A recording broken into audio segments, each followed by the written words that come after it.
ඔන්නේ නං කිට්ටු වෙලා වාඩි වෙයල්ලා. අද හඳ එලියත් නෑ. ගණම ගණ කළුවරයි. උඹල දන්නවනේ අර මහ වෙලා ඉනෙත් තියෙන පාළු නුග ගහ. අන්න ඒ හරියේදී තමයි මේ සිද්ධිය වුණේ. මේක අර ඉස්සර කාලේ වෙච්ච කතාවක් නෙවෙයි බොලාව. මේ ළඟදී ඔව් මේ ගිය අවුරුද්දේ වෙසක් කාලෙට කිට්ටු කරලා වෙච්ච දෙයක්. දොර ජනෙල් එහෙම හරියට වැහුවද බලපල්ලා. හරි ඔන්න එහෙනම් ආගනිල්ලකෝ. අපේ ගමේ හිටියා සුමනපාල කියලා ගුරෙක්. මිනිහා ඉස්සර හොඳ නැට්ටුවා. යක් බෙරේ ගැහුවා නම් මුළු ගමම නින්දෙන් නැගිටිනවා. ඒ තරම් සද්දේ. ඒ වුණාට මොකද කාලයක් යද්දී මිනිහා ටිකක් සල්ලි පස්සෙන් දුවන්න ගත්තා. බොරු තොවිල් නටලා මිනිසුන්ව රවට්ටලා කීයක් හරි කඩා ගන්න තමයි මිනිහා බැලුවේ. ගුරුකම් මස්සේ අරක්කු ටිකක් ගහන්න මිනිහා පුරුදු වෙලා හිටියා. ඔන්න ඔහම ඉන්නකොට තමයි දවසක් කොළඹ ඉඳන් කාර් එකක් ඇවිල්ලා සුමනපාල ගුරාගේ ගෙදර මිදුලේ නතර කළා. කාර් එකෙන් බැස්සේ ටිකක් විතර පොෂ් කොල්ලෙක්. කලිසම දනහිස ළඟට විතරයි. කනේ කරාම්බු. අතේ ලොකු කැමරාවක්. මූ මේ YouTubeද ෆේස්බුක්ද මන්දා මොකද්දෝ වීඩියෝ කරන කෙනෙක්ලු. නම දිසාන්. දිසාන් නාවේ තනියම නෙවෙයි. තව කෙට්ටු කොල්ලෙක් හිටියා. කැමරාව උස්සන්. සුමනපාල අංකල් අපිට ඕන පට්ට වීඩියෝ එකක් කරන්න. මේ යක්කු භූතයෝ කියන්නේ බොරු කියලා ඔප්පු කරන්න ඕන.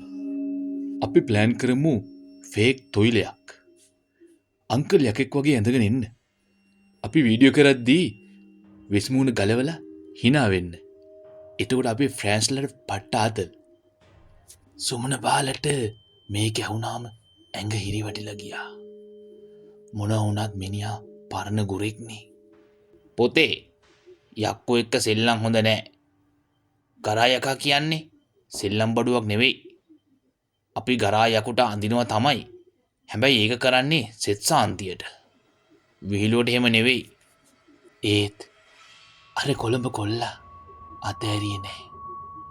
මූ සාක්කුවෙන් ගත්තා රුපියල් 5000 කොළඹ හිටියා. අංකල් මේකේ 50000ක් තියෙනවා. තව 50000ක් වීඩියෝ එක ඉවරුනාම දෙනවා. මොකද කියන්නේ? වැඩේ කරමුද? සල්ලි දැක්කාම සුමනපාලගේ හිත වෙනස් වුණා. මිනිහා කල්පනා කළා. අඩේ මොකද බං?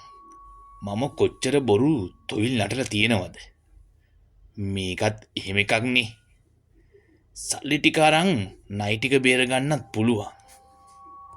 ඔන්න ඊට පස්සේ දවසේ රෑජාමේ දෙගොල්ලොම සෙට් වුණා අර මම මුලින් කිව්ව මහා වෙලයිනට. එතන පට්ටම පාළුයි.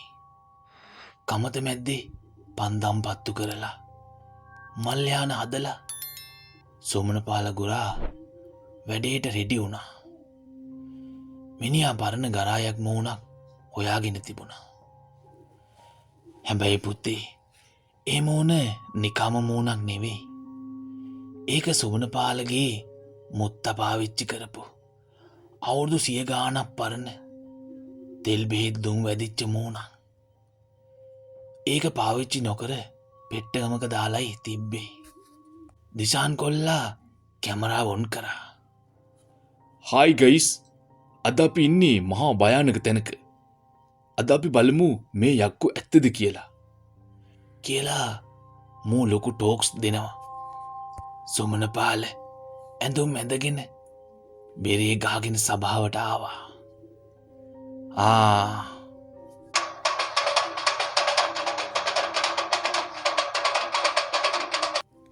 බෙරේ සද්දේ රෑ නිහඬතාවය පලාගෙන ගියා. වටේ මුණ පඳුරු හොලකට හෙලවෙනවා. හුළං හමනවා. හැබැයි මේ හුළඟ හරිම සීතලයි. නිකං අම්මෝතුම ගඳක් එක්ක එන හුළඟ. කුණුවෙච්ච මස් ගඳක් වගේ.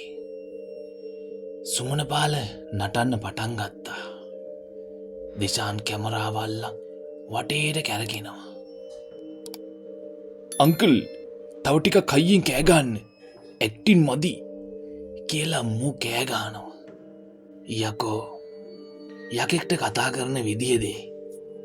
ඔන්න එක පාරටම සුමනපාලට දැනුණා තමන්ගේ ඇඟ හිරිවැටිලා යනවා වගේ. බෙරේ ගහන අත් දෙක එයාට පාලනය කරගන්න බෑ. නිකම්ම ගැහෙනවා. කකුල් දෙක ඉබේම නැටවෙනවා. අර පරණ ගරායක් මූණට හිරවෙන්න ගත්තා. හුස්ම ගන්න අමාරුයි වගේ. දිශාන් මේක දැක්කේ නෑ. ඌ හිතුවේ සුමනපාල සුපිරි රඟපෑමක් දෙනවා කියලා.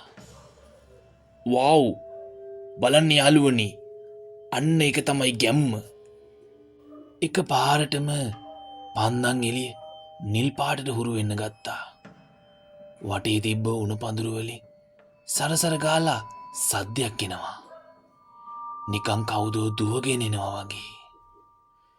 දිශාන්ගේ යාළුවා අර කැමරාවල්ලන් හිටපු කොල්ලා බය වෙලා. දිශාන් මචං ඇති නේද මට මොකක්දෝ වගේ යමුද බං. පිස්සුද බං. දැන් තමයි හොඳම හරිය. අංකල් දැන් ගලවන්න වෙස්මුණ. දිශාන් කෑ ගැහුවා. සුමනපාලට ඕන වුණා වෙස්මුණ ගලවන්න. ඒත් අත් දෙක උස්සන්න බෑ. අත් දෙක බෙරේට ඇලිලා වගේ. කට ඇතුලෙන් කෙල වැක්කිරෙනවා. සුමනපාලගේ කටහඬ වෙනස් වුණා. ගොරෝසු පතුලක් නැති හඬක් පිට වෙන්න ගත්තා.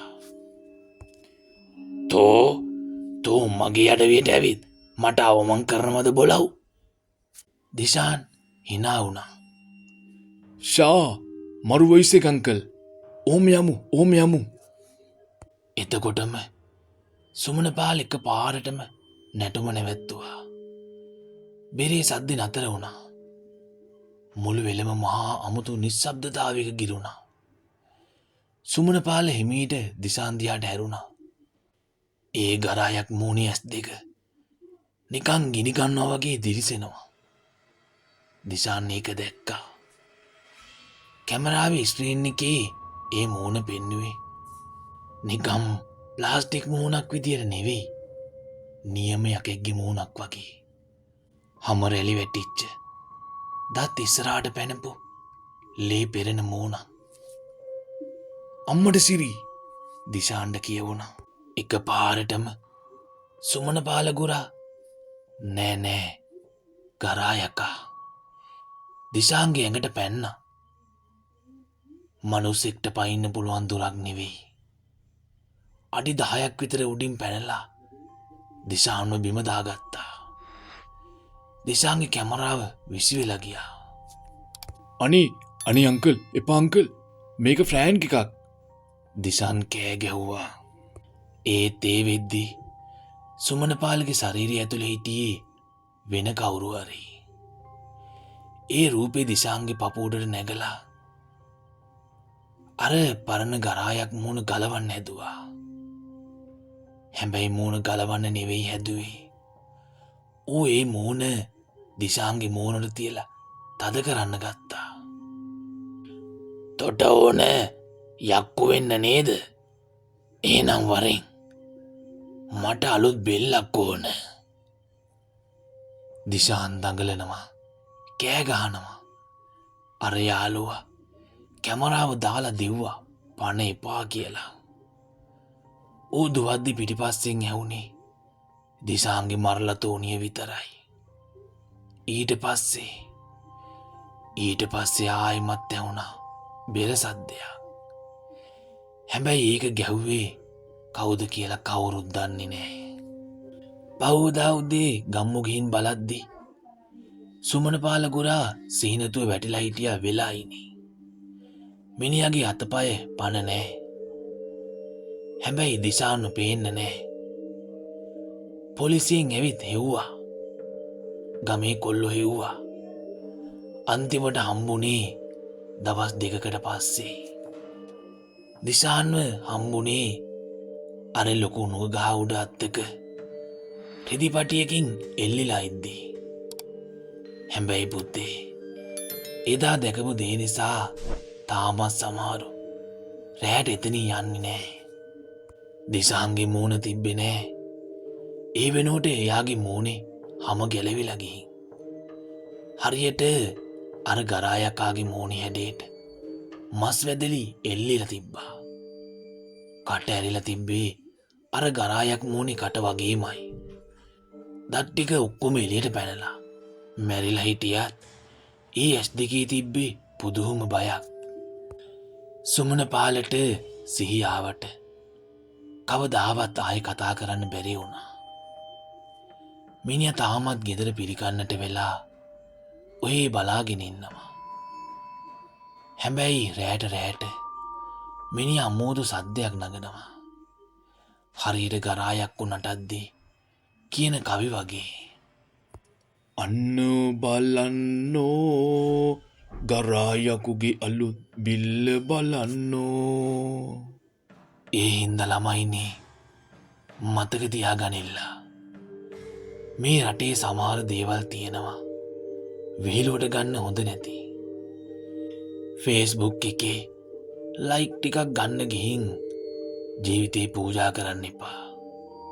අදටත් රෑ ජාමෙට අර මහවිල පැත්තෙන් බෙර සද්දයක් ඇහෙනවලු.